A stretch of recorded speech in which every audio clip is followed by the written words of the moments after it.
So in today's session, I'm going to show you the difference between obvious and non-obvious resume content and how it relates to generating interviews for you. Understanding the difference will determine if this job search is going to take 30 days or if it's going to take 3 years. One type of resume, the obvious one, will sound meaningful, but it won't generate much activity for you.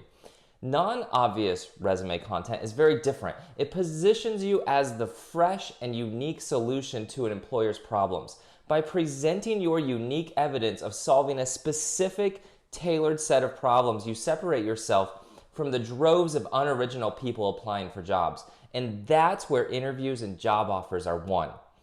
Sadly, most people, resume writers included, write obvious resume content, and so you join the crowd looking just like everyone else who is vying for the same exact job. How many times have you seen a resume like this?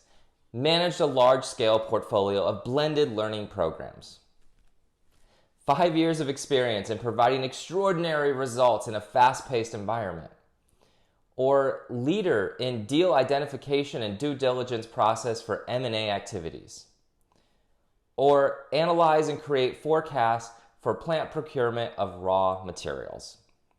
Resume content like this is completely obvious. We all know these things. Everyone said them 100 million times over on their resume, and no one is saying that they don't have great results. No one is saying that they aren't a leader. We all know that learning and development professionals manage portfolio of blended learning programs.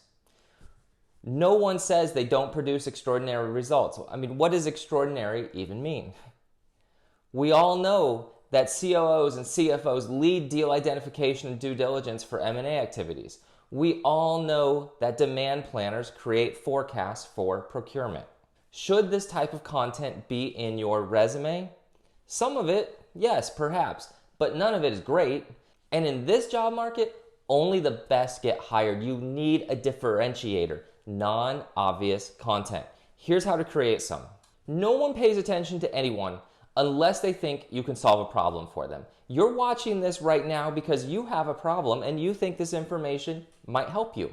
Employers are no different. They're not looking for any monkey to check off a few boxes and complete some basic tasks. They're looking for you to help them solve a very specific niche set of problems.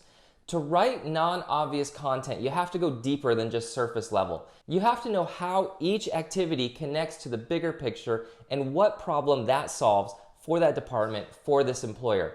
For example, one of those examples I gave you earlier was from an account manager that didn't talk about any problems when they wrote 5 years of experience in providing extraordinary results in a fast-paced environment. But if they wrote 5 years of experience increasing retention and revenue by improving customer performance, now that's a specific problem. The problem is increasing retention and revenue on existing accounts. You have to tell people why you matter and what problems you can solve. Don't leave them to figure it out. They won't.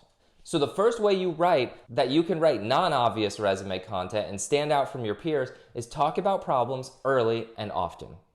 The next one is you need to talk about how you solved that problem in a non-obvious way.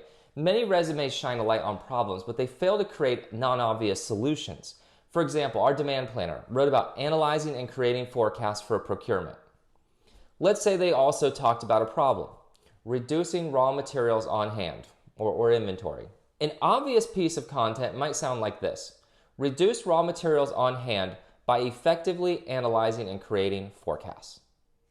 You and everyone else, no thank you. Instead, what if we took a different approach that wasn't laden with obvious statements? What if we approached it with a little more thought and a little more intention? Like this: spearheaded a just-in-time manufacturing plan that accounted for anomalies in demand plans, reducing raw materials on hand by 11% and improving margins by 4%. You see the difference? So we've got to talk about how you've solved these problems in a non-obvious way, not by just effectively analyzing and creating forecasts.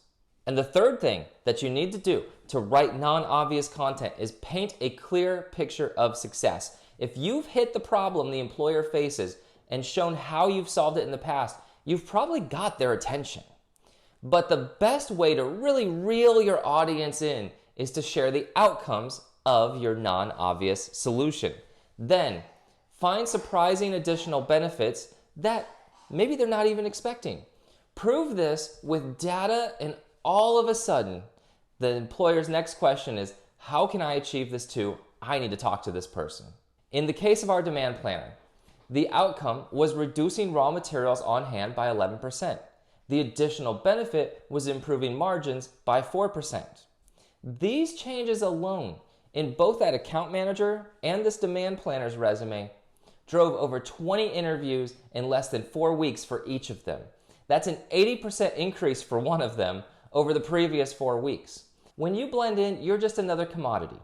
Someone else who can check off boxes and complete tasks. But when you stand out, you win jobs. Mission accomplished.